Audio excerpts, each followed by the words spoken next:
Ravod Eliezer, grâce à Midrashet Yehuda Manitou, on va parler justement de cette conception, à partir de où elle a commencé. Peut-être que c'est lié aux accords d'Oslo, les Ravod. Exactement. Exactement. Tu pouvais, Brigitte, pas mieux annoncer la couleur. C'est exactement ça. On va en parler. Là, on est faire tchouva sur Oslo, deuxième chapitre. Donc, je voudrais citer un peu plus en profondeur les sources dont je me sers. La source principale, mais pas la seule, c'est le livre de Yuval Bloomberg qui a sorti il y a quelques années sur Malkodet Oslo, le piège de Oslo. Un autre, c'est les sources de Caroline Glick, Annexion maintenant, Sipor Harshav, un autre article très étendu de Ephraim Karsh, Le désastre d'Oslo, qui donne tous les trois, et puis, bon, bien entendu d'autres éléments aussi, qui donne, euh, présente un tableau très intéressant. Maintenant, c'est un tableau qui n'est pas seulement un tableau qui doit nous intéresser au niveau historique. Je ne suis pas un historien.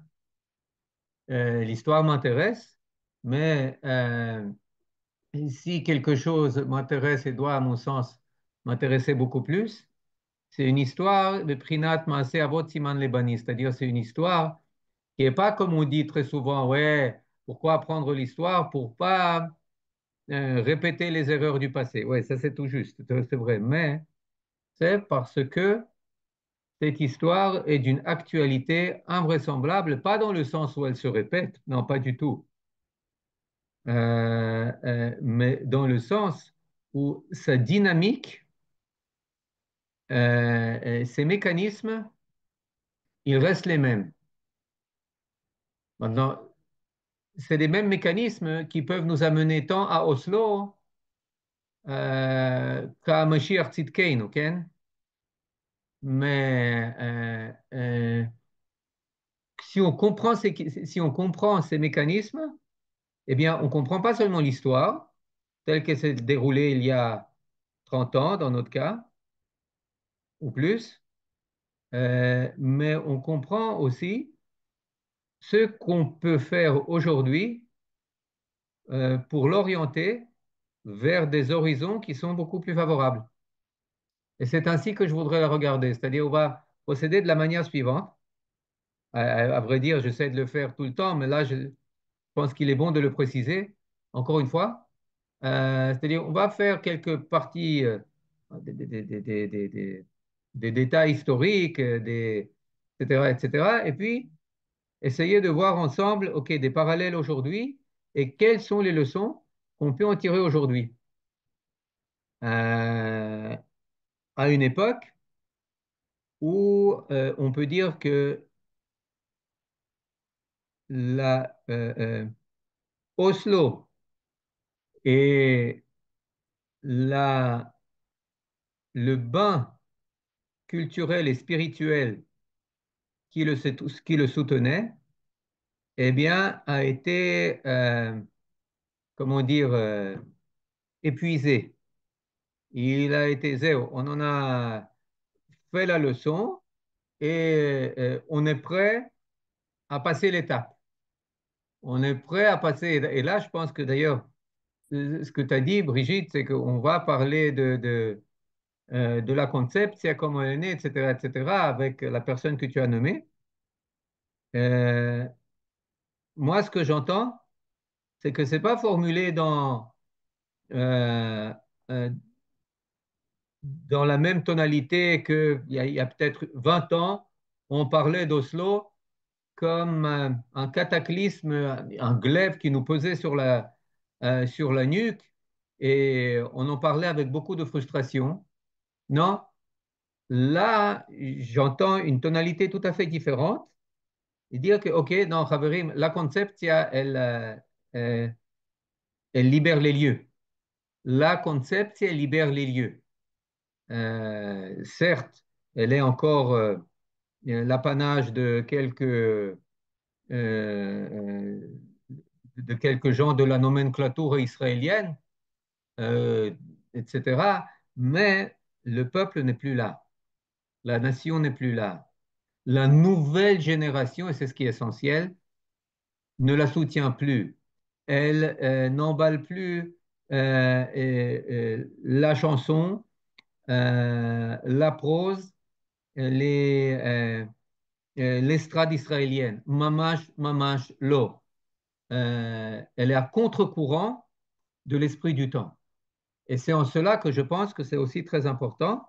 C'est c'est plus dans l'esprit de frustration, mais c'est dans un esprit, bon, il y a là, on va à l'enterrement de la conceptia et on va assister à la naissance de quelque chose de nouveau. C'est comme ça que je le vois.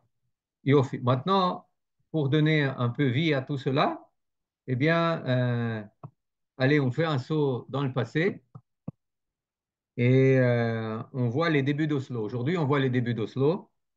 On va arriver jusqu'à la signature des accords le 13 septembre 1993. Euh, vous vous rappelez, on a parlé la dernière fois des critères de succès du sionisme. Et on a vu qu'au début, ces critères, c'était des critères démographiques, certes, mais avant tout géographiques. Le succès était avant tout mesuré par l'envergure des yishuvim et l'emprise sur la terre d'Israël de la présence juive. Et peu importe si on était des millions, il suffit qu'il y ait, je ne sais pas, le yishuv de Nirim ou de Hatzerim ou de Galon ou de Kfar Darom avec peut-être une trentaine de personnes, une vingtaine de personnes, peu importe, mais grâce à eux, on a encore quelques centaines de milliers de dunams, millions de dunams même, qui entrent dans le territoire d'Israël. La dernière opération de Ben Gurion dans la guerre d'indépendance, c'était l'opération de Ouvda. Ouvda, Haverim, Ouvda, on a pris Eilat. En quelques jours, on y est arrivé. Mars 49, c'était phénoménal. On a rajouté à notre espace national une terre, des étendues sans précédent. Combien il y avait de juifs là-bas? À peine quelques centaines. À peine quelques centaines. Mais pourquoi l'importance? C'est l'aspect territorial. On a une ouverture sur la mer Rouge, on a tout le désert, on coupe le monde arabe entre le Cham, la Syrie d'un côté, Ken, et puis l'Afrique du Nord de l'autre, et puis toute une étendue pour énormément de choses. Ken. Maintenant, cet aspect territorial qui faisait partie de nos critères centraux de réussite, jusqu'à la guerre des 6 jours, hein, voire guerre de Yom Kippour, tout d'un coup, on a commencé à l'oublier, et il y a eu un processus de dépréciation croissante de la terre, de la géographie et du peuplement de la terre. Le,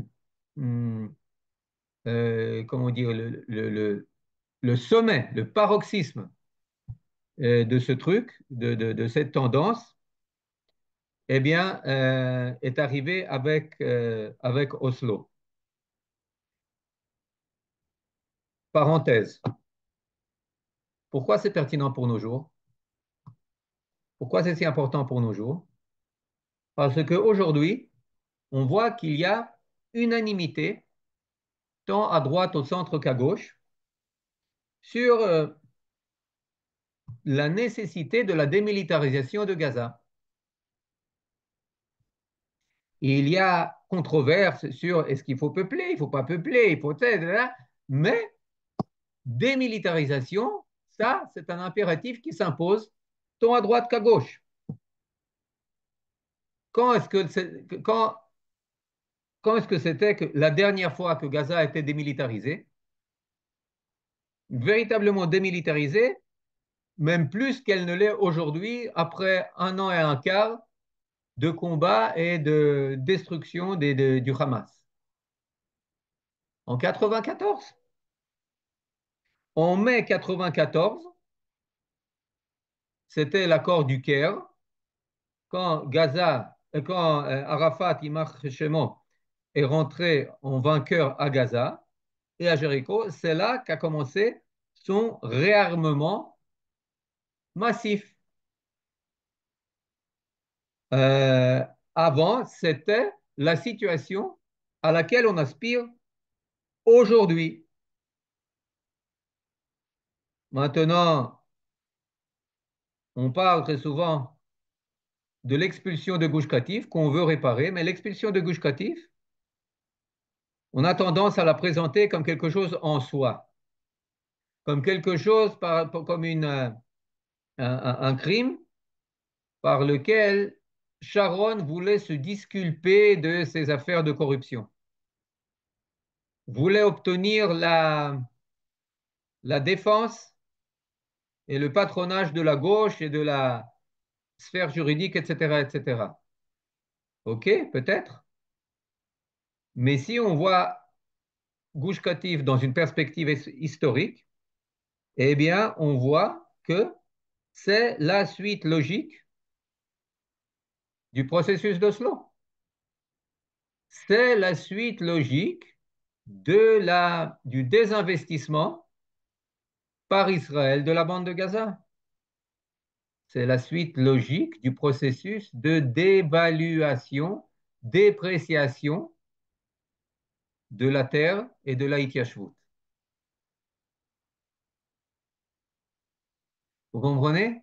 C'est-à-dire, ce n'est pas quelque chose en soi, du moment que, mais du moment que Oslo a été signé, eh bien, Gush Katif était, est devenu quelque chose en suspens, quelque chose avec comment dire, le sablier, l'horloge à sable, eh bien, a commencé à, à, à, à s'écouler.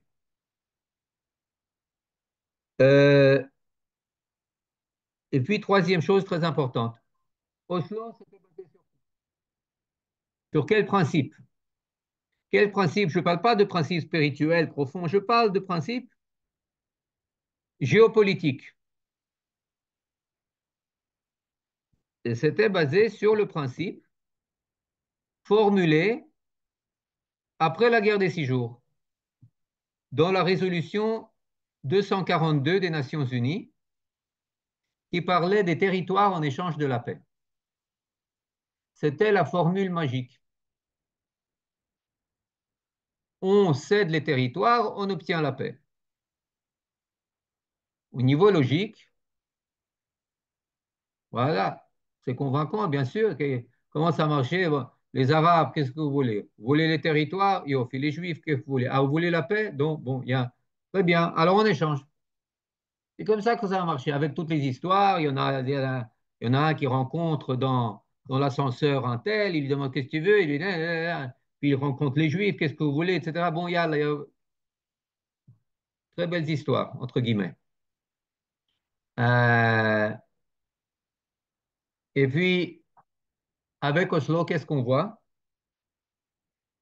Et ça, il faut retourner à la base.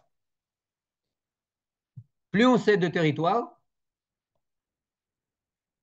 plus on attise la haine. La haine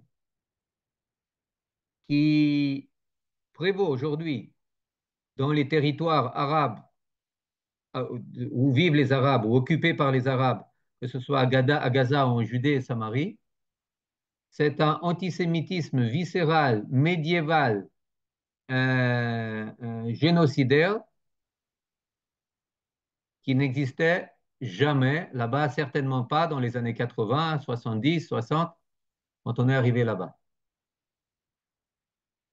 Euh, C'est-à-dire, on voit que l'équation territoire en échange de la paix n'a pas seulement été falsifiée et démentie,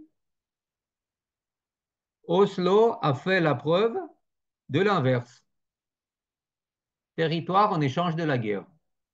territoire en échange de l'antisémitisme, territoire en échange de la délégitimation d'Israël, territoire en échange de la destruction, qui est la finalité visée par Arafat, Abu Mazen, c'est la même chose, quand il conclut les accords d'Oslo.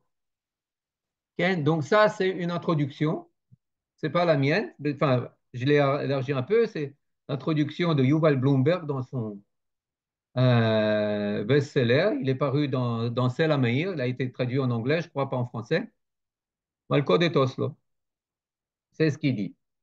Maintenant, à cela, à cette dépréciation de l'aspect territorial, géographique, euh, il faut rajouter un aspect qui est très très important. C'est que euh, Oslo était basé sur la reconnaissance de l'OLP. La reconnaissance par Israël de l'organisation terroriste de la libération de la Palestine était une, un préalable indispensable aux accords d'Oslo. On y reviendra un peu plus tard, mais ça, il faut comprendre un peu les qui précédaient. En, en août 1986, le gouvernement d'union nationale entre le Likoud et le Parti travailliste fait passer une loi qui s'appelle Chok HaMifgashim, la loi des rencontres ou la loi des contacts. C'est une loi qui interdit les contacts entre tout citoyen israélien et l'OLP.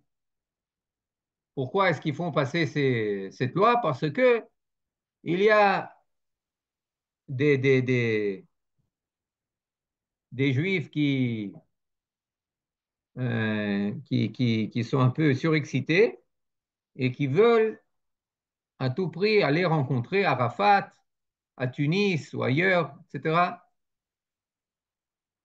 Et puis ça dérange le gouvernement et celui qui fait passer cette loi, c'est Shimon Peres.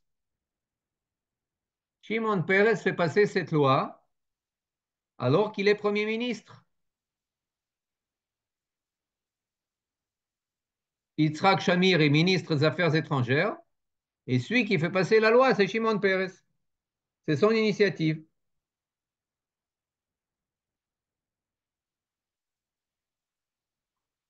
Comment est-ce qu'on voit jusque-là la, la solution du problème de la Judée-Samarie? Eh bien, si on devait résoudre cela avec quelqu'un, c'était avec le roi Hussein de Jordanie.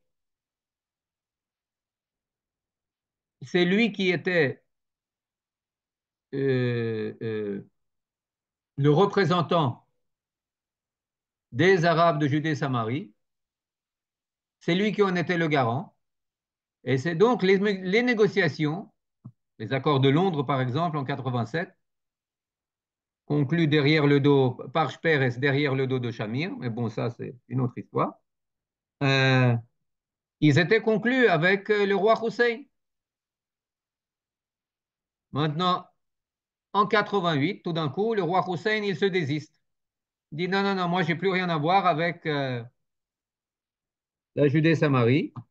Pourquoi il se désiste? Et en faveur de qui il se désiste? Il se désiste à cause de l'intifada qui a débuté en décembre 87. Euh,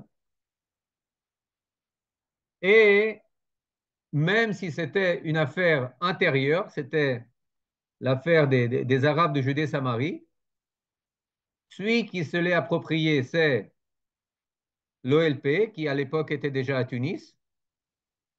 Et, euh, et c'est ainsi que il a revendiqué le titre de représentant, seul représentant légitime des Arabes de Judée, Samarie et Gaza. Et, et le roi Hussein, il s'est désisté. Mais chose intéressante, jusqu'en 93,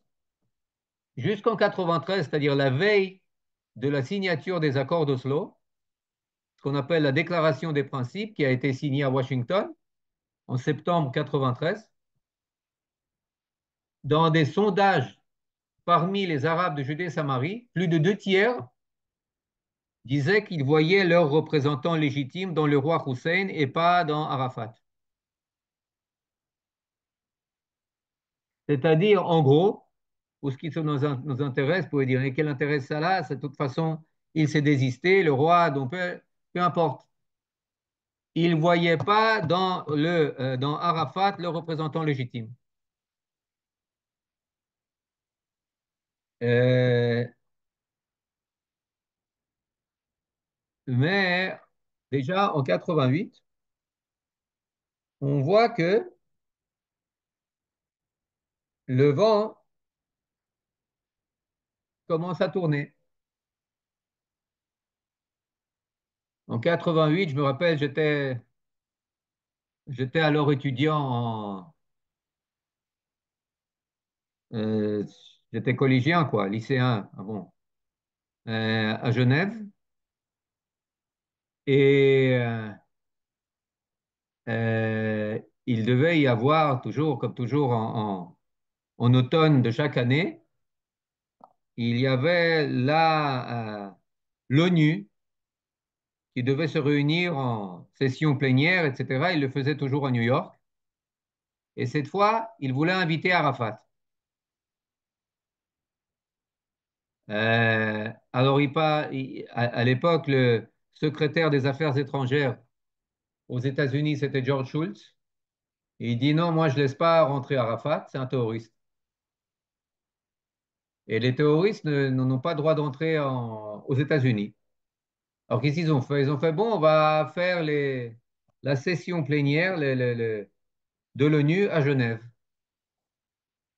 Moi, j'habitais à l'époque à Genève et je me suis dit, voilà, papa, tu peux me faire un badge de journaliste.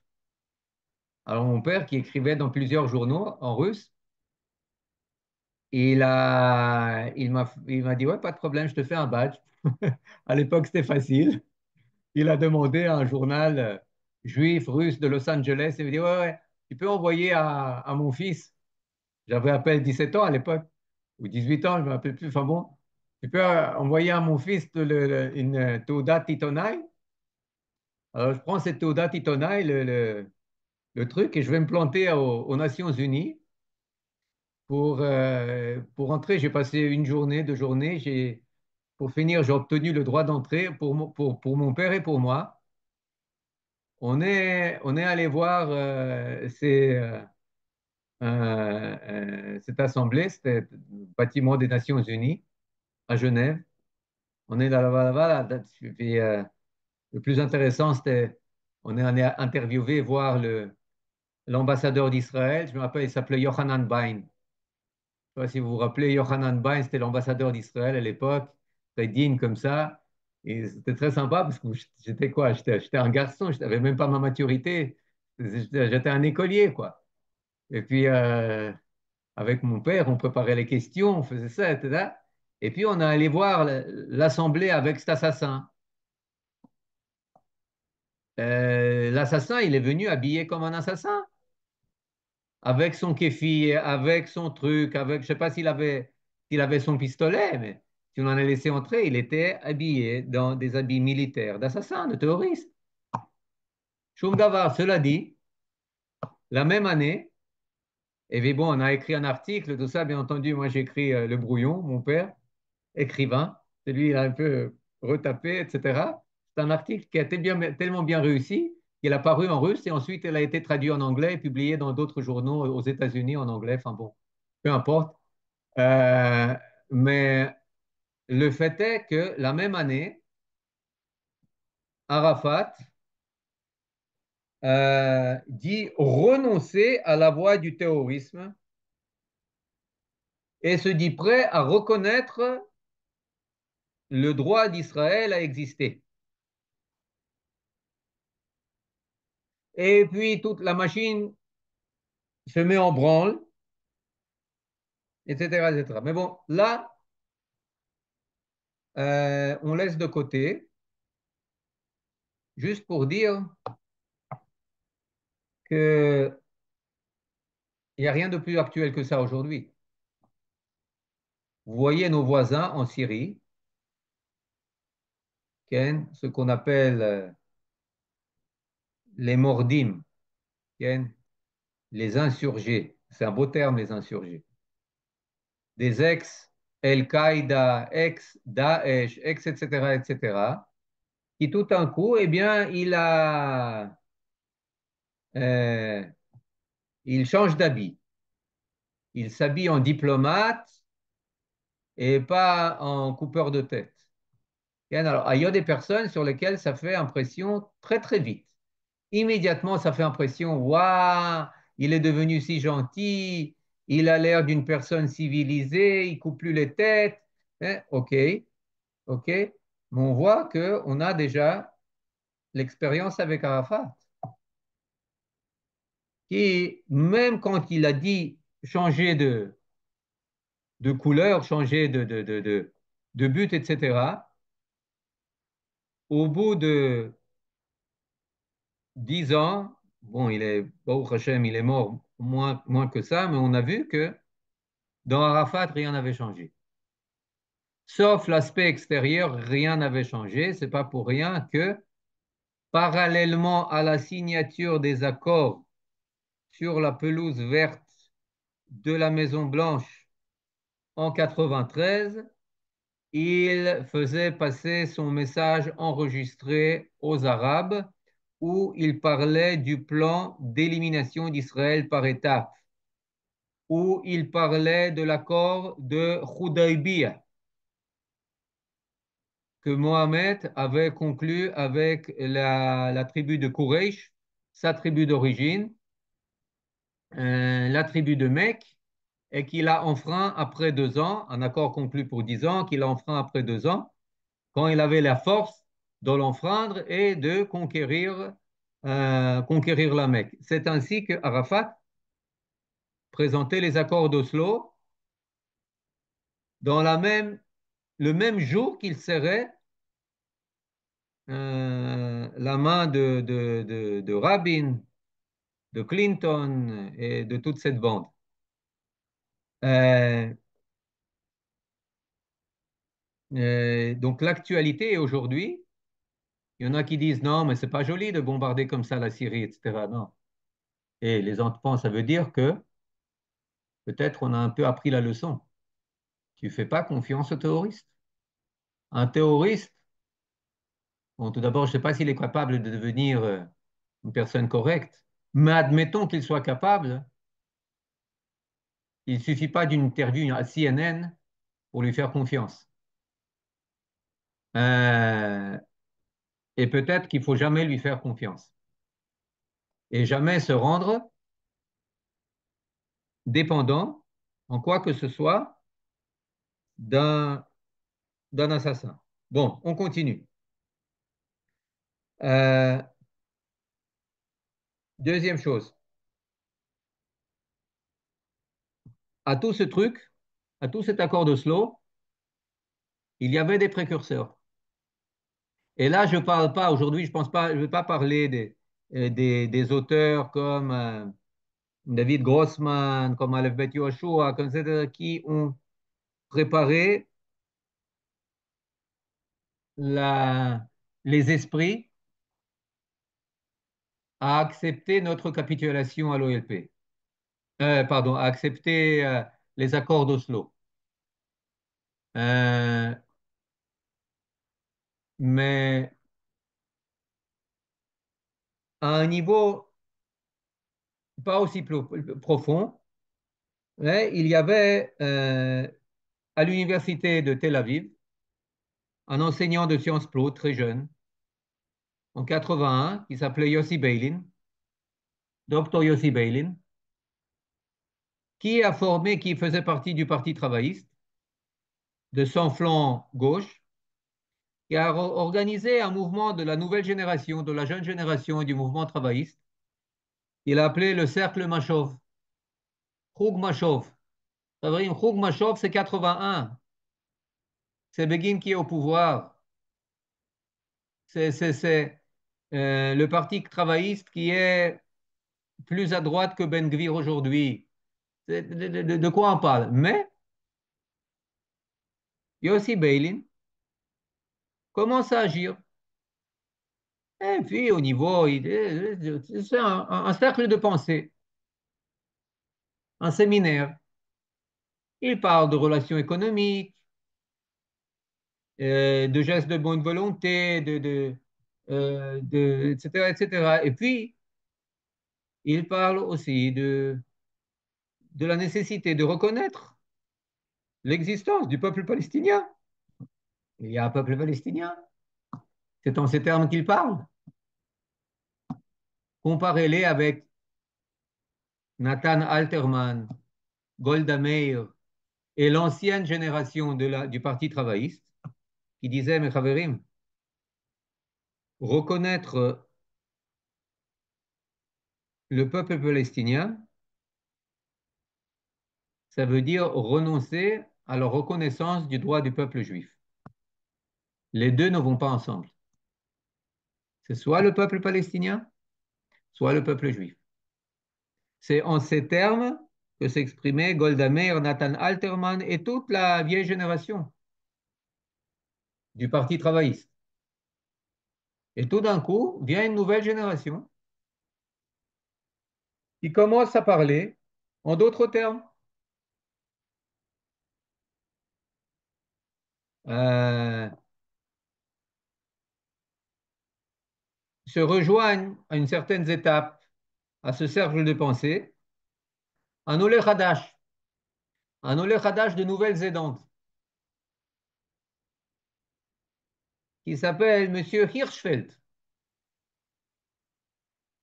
Docteur Hirschfeld. Et Docteur Pundak, qui se disent, Yalla, Khaverim, on va faire un pas de plus. On va pas seulement, on va pas seulement parler de la légitimité et de l'existence du peuple palestinien, on va frayer un nouveau chemin. On va fonder un autre séminaire en Norvège avec le financement total par le gouvernement norvégien. Et puis on va rencontrer là-bas, dans le cadre d'un séminaire scientifique, des représentants de l'Organisation de la libération de la Palestine. Maintenant, vous regardez ça, hein, dans les années 80, dans les années 90, c'est du kiki. Ils sont hors la loi, ils n'ont pas de soutien, ils n'ont pas le mandat de personne, etc., etc., etc. C'est un truc, c'est comme on dit, du Luftgeschäft. Ken? Luftgeschäft. Des iskei avir. Ça n'a aucune chance d'aboutir. Et, mais regardez maintenant, les Avdil, l'administration future de Trump, il y en a très peu qui n'ont pas visité euh, la colline de Oswegaon, là à peine à 1 kilomètre de là où je me tiens maintenant. et qui n'est pas parlé et discuté des affaires du Moyen-Orient, du Proche-Orient avec Judith Katsover et Nadia Matar, qui sont là à pousser les affaires de la souveraineté d'Israël en Judée, Samarie, à Gaza, à Golan, etc., etc. À l'époque, quand ils venaient ici, vous disiez, OK, מעניין מאוד, אבל כאילו, quelle importance ça a? Hein? Quand Huckabee, le euh, sénateur ou le député de la Chambre de représentants, je ne me rappelle plus, il venait ici, c'est de top, encore quelqu'un, encore une exception à la règle. Et puis là, vous voyez, non, il est nommé ambassadeur des États-Unis à Jérusalem. Un autre qui est maintenant nommé le secrétaire à la défense. Oui, à l'époque, ils avaient des fonctions, je ne sais pas, ils étaient journalistes à Fox News, il était un haut gradé de l'armée américaine, mais il y en a plein aux États-Unis. Mais vous voyez que très souvent, agir au niveau idéologique, au niveau des pensées, avec des personnes qui n'ont pas des fonctions aujourd'hui, mais c'est le moment d'agir sur elles. C'est le moment de les convaincre, c'est le moment de leur faire connaître le paysage d'ici. Et c'est pourquoi? Parce que vous ne savez jamais quand ils vont arriver au pouvoir. Herzl avait rencontré Lloyd George et Balfour déjà au début des années 1900. Est-ce qu'il savait qu'en 1917, il serait Premier ministre et de ministre des Affaires étrangères? Peut-être en tant que visionnaire. Mais à l'époque, sans aucun doute, avoir rencontré Herzl, a laissé forte impression sur eux. C'est des trucs qui marchent. Lorsqu'on veut récolter la souveraineté, il faut la semer bien avant. Et ne pas dire, oh, mais aujourd'hui. Non, non, non, non, non. Quand Beilin semait le désastre d'Oslo, ceux qui étaient au pouvoir, c'était Begin, c'était Shamir. Ah, quelle différence? Lui, il semait. Professeur Leibovitch et compagnie, il semait. Il faut, même quand on est au pouvoir, ce qui veut dire, même quand on est au pouvoir, il ne faut jamais, jamais, jamais oublier de semer. Pourquoi? Parce que les graines qui vont germer dans une génération, ce ne seront pas les graines qui sont aujourd'hui au pouvoir. Jamais. Ce sera d'autres graines et ce sera d'autres fruits. Maintenant, de quoi est-ce que ces fruits vont dépendre? Ils vont dépendre des graines que tu as semées aujourd'hui. Et c'est pour ça qu'il ne faut jamais te dire, bon, on est au pouvoir, tout va bien. Non, jamais. Si on dit ça, ça veut dire que dans une génération et avant, ce seront nos rivaux qui seront au pouvoir. Pourquoi? Parce que eux, ils n'arrêtent pas de semer.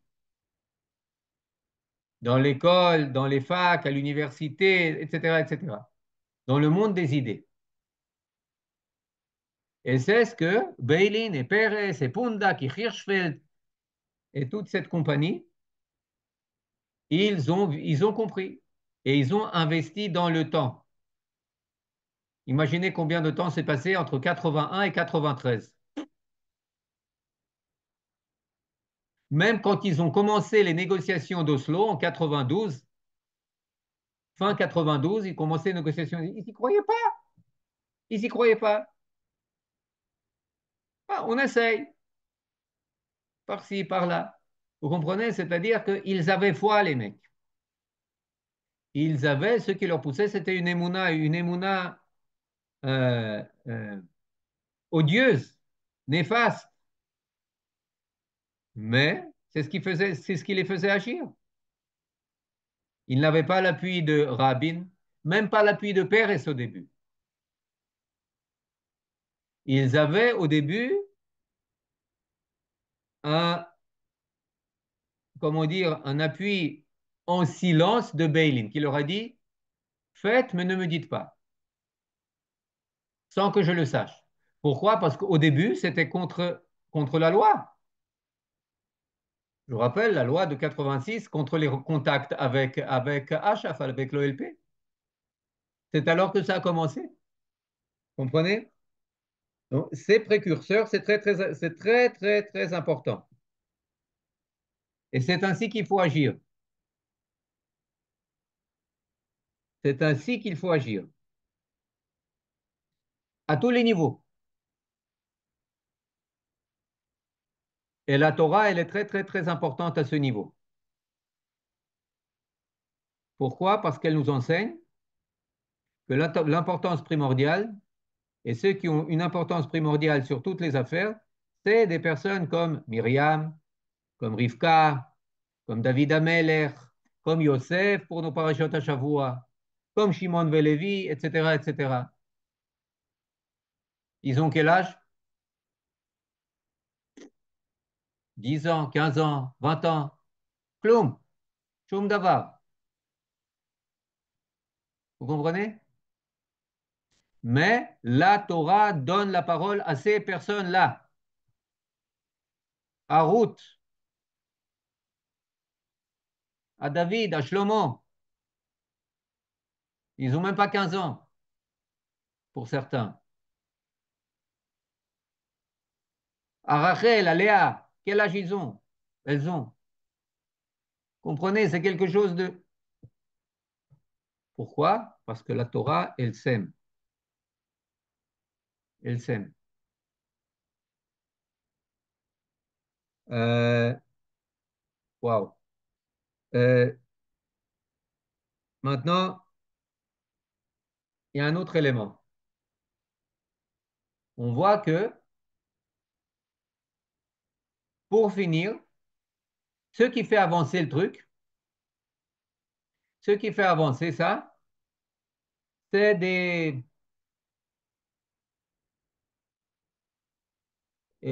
presque des détails. Ce qui fait aboutir Oslo et pas autre chose, alors qu'Oslo, au départ, avait le moins de chances d'aboutir. On va voir.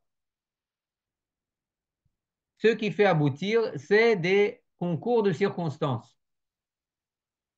Premier concours de circonstances, l'annulation en janvier 93 de la loi sur les contacts avec l'OLP. Pourquoi est-ce qu'on annule cette loi? Parce qu'on veut voir l'OLP? Non, ma piton. Parce qu'un peu avant cela, a été assassiné le policier Nissim Toledano par des terroristes du Hamas. Et Yitzhak Rabin attrape 415 terroristes du Hamas et les expulse hors d'Israël. À l'époque, c'était la politique. Maintenant, ça fait trébucher sa coalition avec Meretz qui disent ah, on a promis la paix et toi tu fais la guerre, tu expulses des personnes. Calmez-vous, calmez-vous, calmez-vous. Yalla, yalla, yalla, je vous donne un cadeau. Je vous fais un cadeau. Ouais, quel cadeau? Yalla, on abroge la loi sur l'interdiction des contacts. Ouais, c'est Yofi. Shulamit Aloni, Yossi Sarid, Yair Tzaban, Kapaim, Kapaim, Kapaim. On peut rencontrer Achaf. Bon, c'est d'aller rencontrer Achaf, aller rencontrer Shmashaf. Faites ce que vous voulez.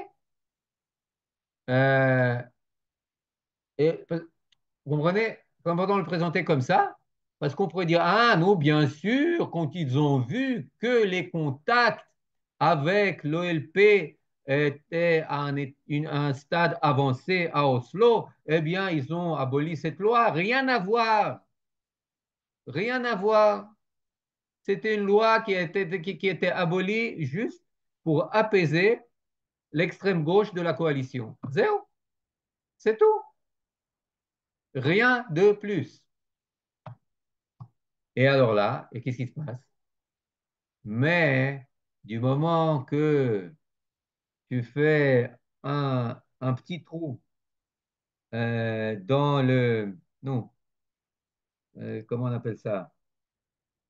Euh, dans ce qui retient les eaux. Dans la... Non, secher, secher. Comment on dit secher en hébreu, en français? Un barrage. Oui, ouais, un barrage. Merci, merci. Merci Annette. Je vous ai vu le prononcer, je ne vous ai pas entendu, mais j'ai compris. Le barrage, j'ai vu le barrage. Eh bien, tout d'un coup, ça devient d'un petit filet d'eau, ça devient là.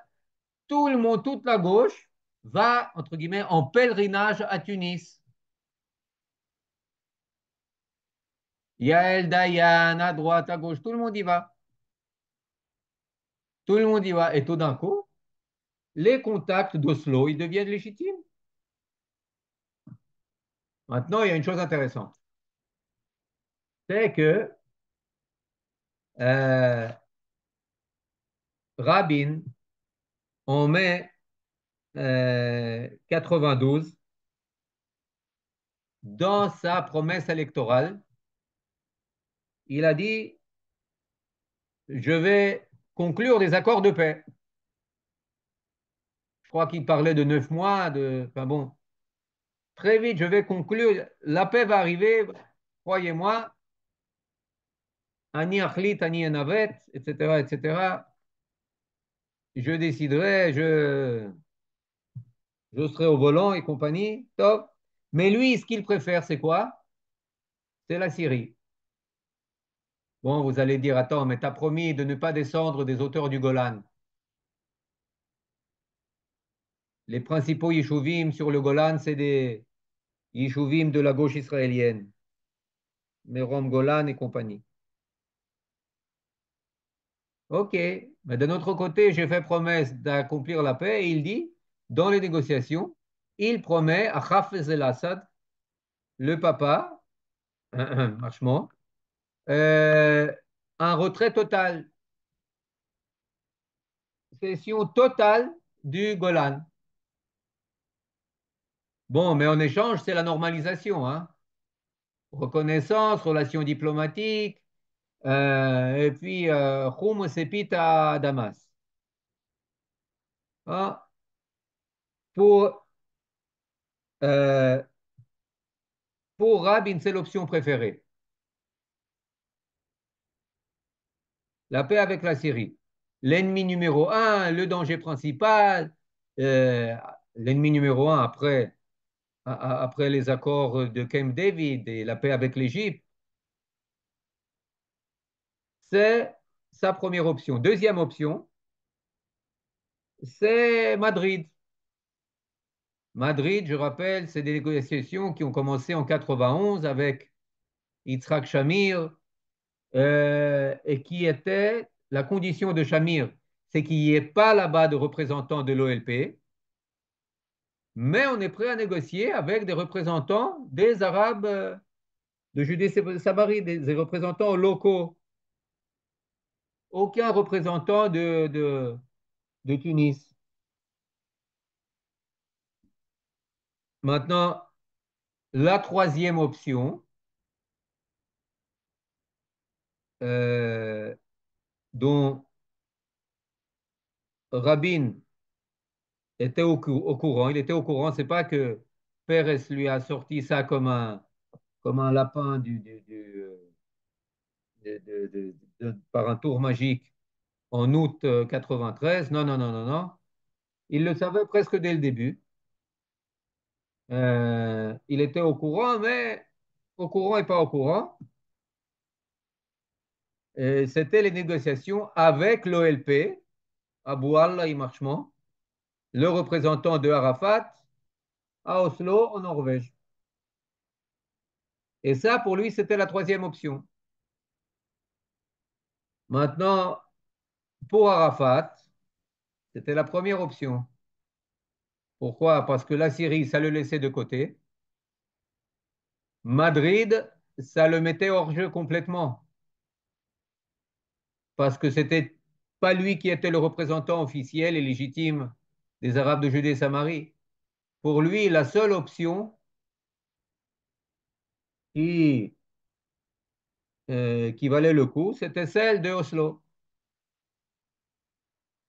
Maintenant, à cela, ajouter la rivalité intérieure entre Peres et Rabin.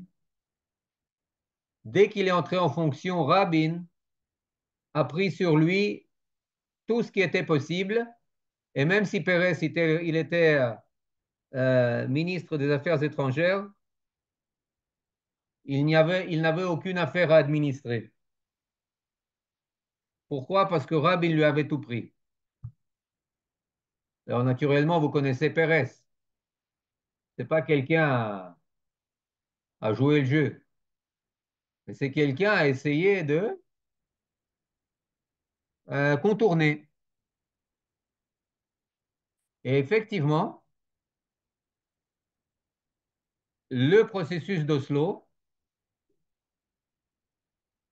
sa première, comment dire, son premier avantage pour Pérez, c'est qu'il sapait complètement les négociations à Madrid, les négociations, pardon, à Washington, mais les négociations par les représentants arabes de Judée-Samarie.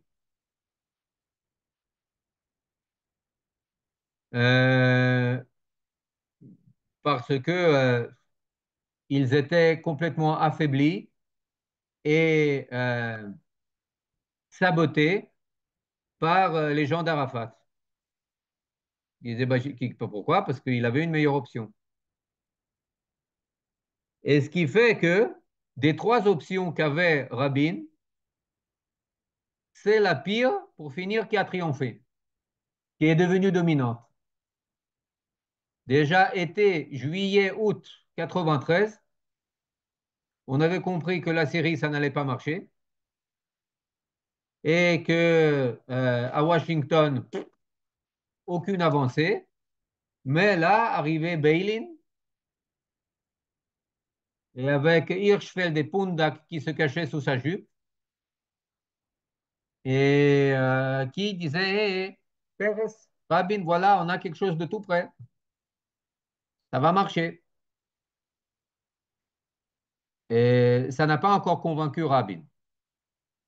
Maintenant, qu'est-ce qui a fait encore pression sur Rabin? Ça, c'est un truc qui est d'une actualité monstre. En août 93, c'est-à-dire un mois avant la signature des accords, il y a tout d'un coup un acte d'accusation qui est soumis au tribunal contre qui? Contre notre ami. Contre notre ami qui il était chauffeur de bus là, à côté de là où j'habite, à Maale Amos. Arié Deri.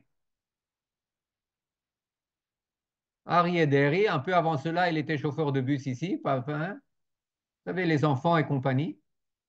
Arié Deri est accusé de corruption. Arié Deri, son parti, chasse. C'est celui qui donne la majorité juive à la coalition de Rabin. Sans chasse, c'est une coalition qui tient sur Ahmed Tibi et Dawab et compagnie, sur les députés arabes. Alors, Yofi, toi, maintenant, mais c'est seulement des actes d'accusation, il ne doit pas démissionner. Je veux dire oui, mais il y a le Yoetz Amishpati le Memshala, il y a le conseiller juridique du gouvernement. D'accord? Hein, c'est intéressant, hein?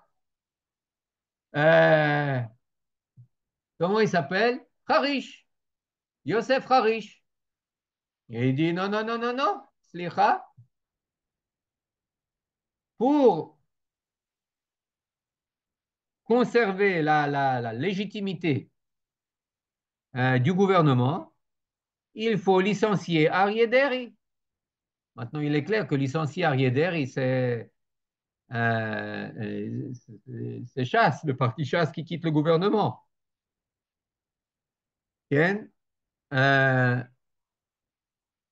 quelle est la réponse de Rabin? Rabin dit non, Ani lo yochol. Lama ani lo yochol?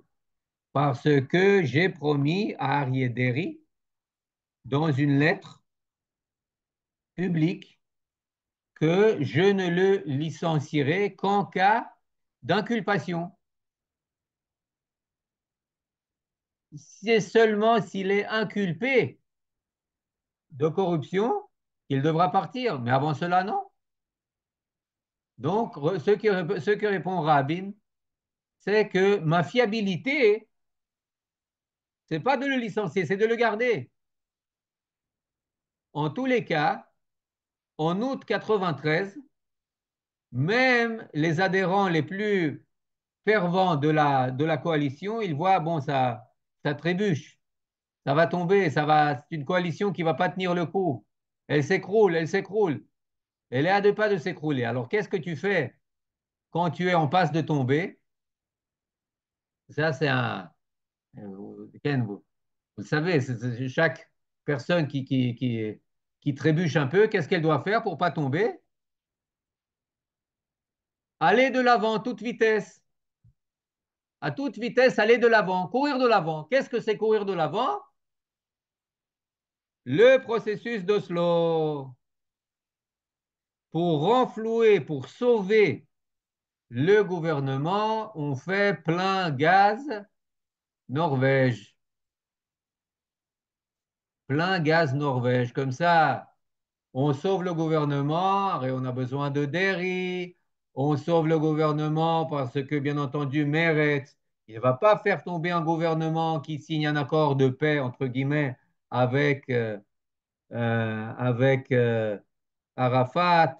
On connaît la formule de Yossi Sarid, Yumratz, Rabin, Ken Yumratz, donner de l'énergie à Rabin, un jeu de mots avec Meretz, énergie, son parti de gauche, etc., etc. Alors tout d'un coup, on oublie tout, on oublie Derry, on oublie ci, on oublie ça, on fonce à Oslo. Et même Rabin est prêt à cela, parce que maintenant, ce n'est pas seulement une histoire de choix entre Syrie, entre Washington et entre Oslo, mais c'est le choix entre Oslo et la dissolution de ce gouvernement.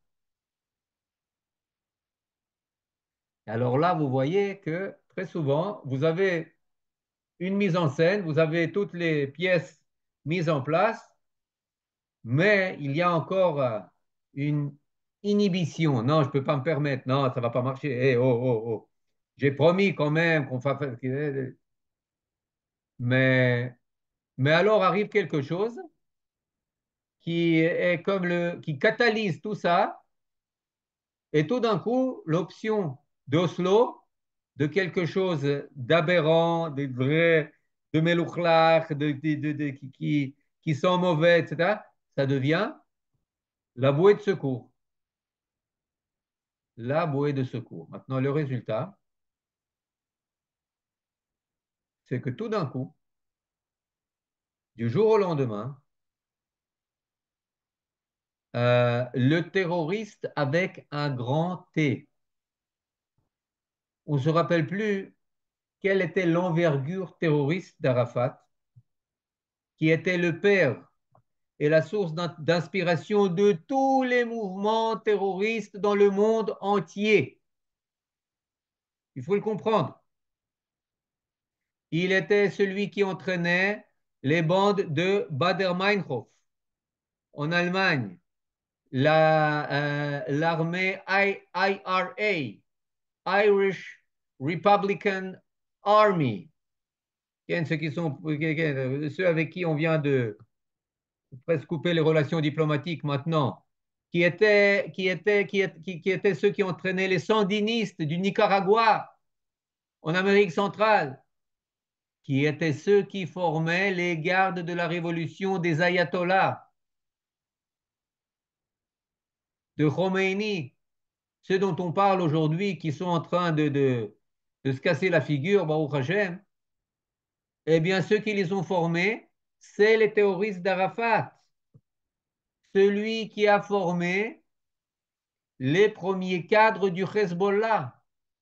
On comprend pas, on comprend bien Hamas, c'est le noyau faible de... Non, l'Organisation de la libération de la Palestine, c'est la source de tous ces mouvements, de tous ces États terroristes au Moyen-Orient et ailleurs, qui a commis 8000 actes terroristes entre 69 et 85, avec des centaines de morts, pas seulement en Israël, pas seulement en Israël, à Rome, à Vienne, en Italie non, parce que l'Italie l'a cédoué, a conclu un accord avec l'OLP en le laissant passer pour qu'il fasse pas, pour qu'il tue pas d'Italiens qui sont pas juifs.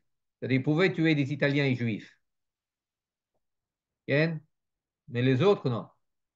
La même chose avec Lufthansa et compagnie, Ken. C'est-à-dire, vous comprenez, 8000 actes terroristes.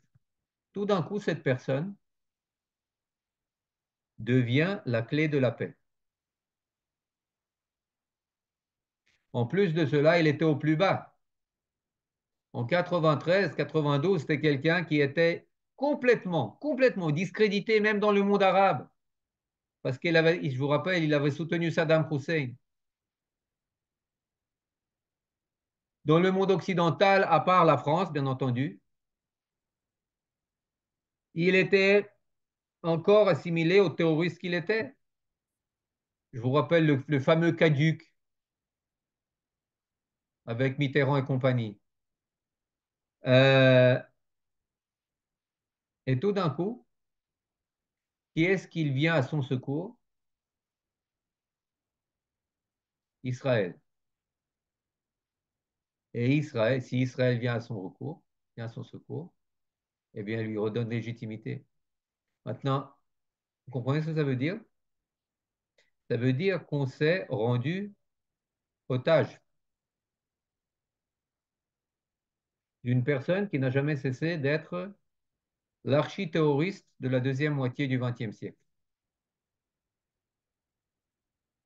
qui n'a jamais renié son passé, qui, au contraire, a toujours continué de pratiquer l'art de la mort. Euh, et ça, c'était un préalable essentiel. Comparez-le à l'Israël du 4 juillet 76, avec l'opération en Ouganda, à Entebbe. Quel était l'exemple qu'Israël a montré au monde entier à cette époque avec Yoni Netanyahu, avec tout. D'ailleurs, c'était le Parti travailliste qui était au pouvoir. C'était Rabin qui était Premier ministre. C'était Shimon Peres qui était ministre de la Défense. Quel était le message? On ne négocie pas avec les terroristes. On ne négocie pas avec... Peu importe, on a des milliers de kilomètres à traverser. On va faire du jamais vu. On ne négocie pas avec les terroristes. 93, on négocie surtout avec les terroristes. Comprenez donc ces trois éléments, le retrait, la dévalorisation de la terre, de l'aspect territorial, géographique, la préparation des esprits et la, euh, la, la course à la reconnaissance d'une organisation terroriste, c'est en trois mots le processus d'Oslo, les préalables au processus d'Oslo. Maintenant, prochaine fois, on va voir la suite, parce que vous comprenez que un tel truc, ça va porter à conséquence. Du moment que tu acceptes les règles du jeu adverse, ça va porter aux conséquences, mais ça, on va en parler à une autre occasion. Voilà, ça, c'est l'histoire de Slow. Maintenant, il y a beaucoup de choses à en apprendre, on en a vu. Ne pas négliger les graines.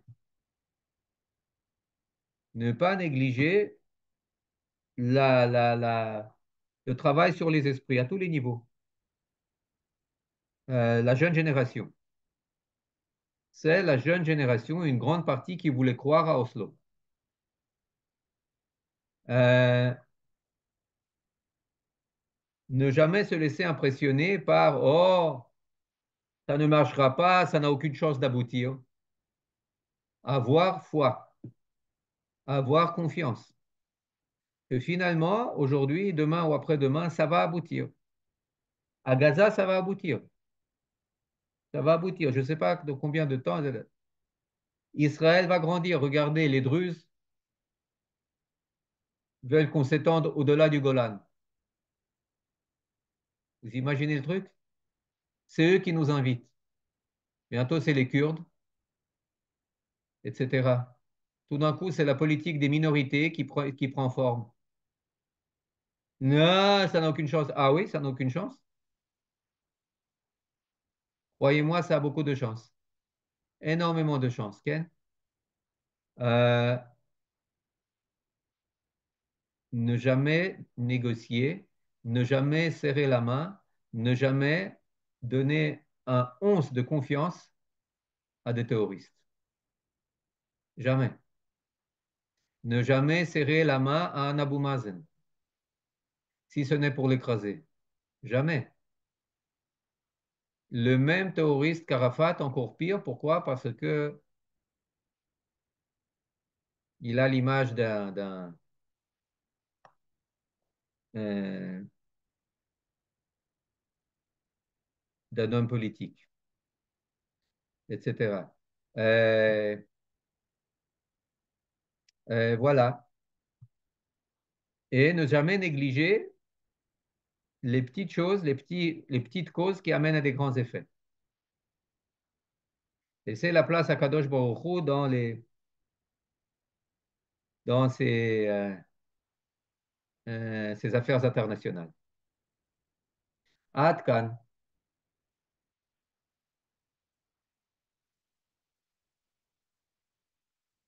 זהו, סיימתי. Oui, תודה oui, רבה.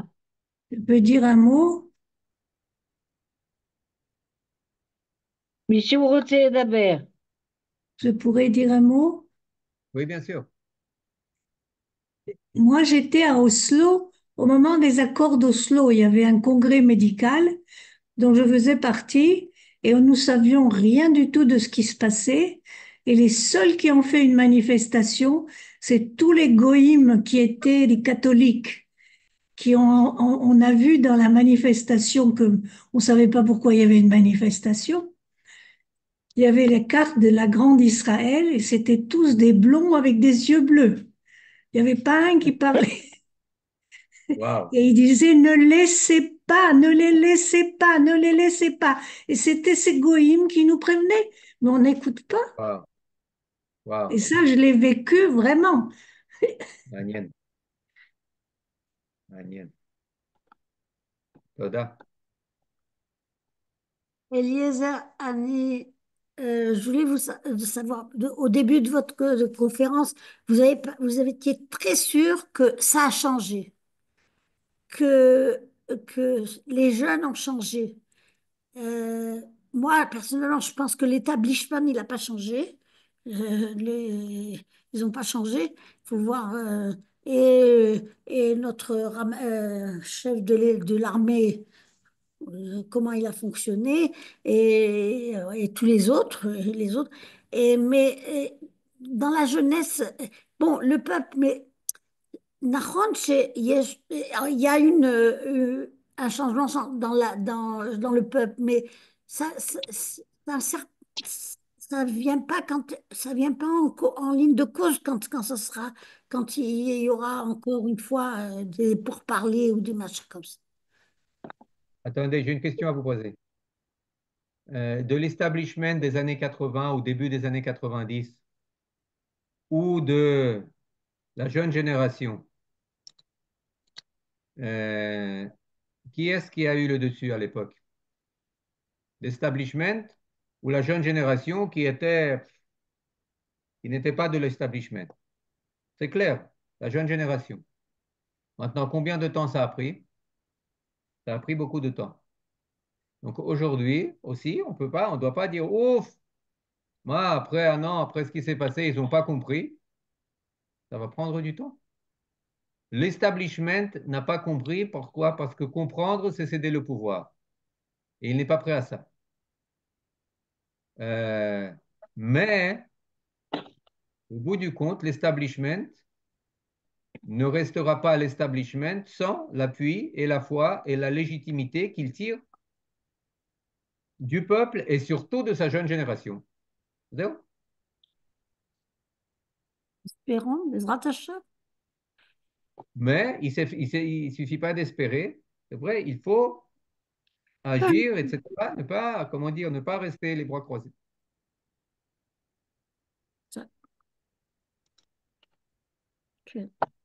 Ah bah, merci Elias, beaucoup, Lézia. les jeunes aujourd'hui sont extraordinaires. Je vois, ma petite fille elle a joint l'armée et on a été à un TKS la semaine dernière. C'est absolument incroyable de voir tous ces jeunes, de plus en plus, qui s'enrôlent dans l'armée. Et l'armée ne veut pas désister, ils ne veulent pas laisser, ils ne veulent pas lâcher prise de Gaza, du Liban. On va jusqu'au bout. À l'UNISRA. D'accord. Et je crois que c'est C'est eux formidable. qui portent l'armée, c'est eux qui portent l'armée. Oui, C'est eux qui sont les véritables commandants. absolument. Et il faut leur faire confiance.